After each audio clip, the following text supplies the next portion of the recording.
In this week's Parsha, Avram is told to leave Artzecha, Mimoladecha, Bebeit Avicha, from his land, from the place of his birth, and from his father's house. So these sort of seem to be out of order, and a lot of commentaries mention this. I mean, obviously, when we travel, as I'm doing now, you go from a smaller circle to a larger circle to an even larger circle. You expand, you go further. So it seems like it's going backwards. What's going on? So that's true in the physical world when we travel.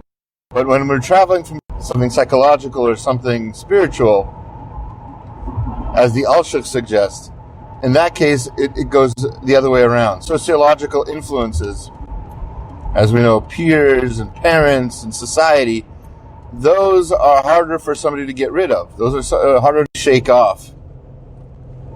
And therefore, that's why the Pasuk says it in that order.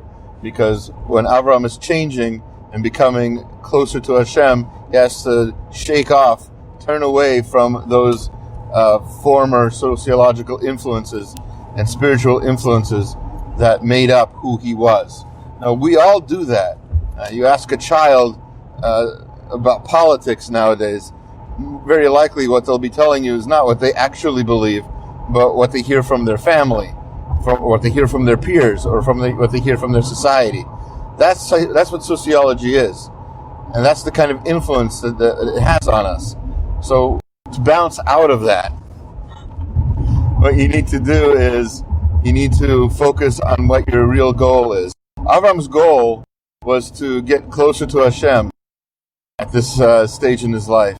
And as he was doing that, he needed to get rid of his older influences and focus on that one relationship between him and Hashem.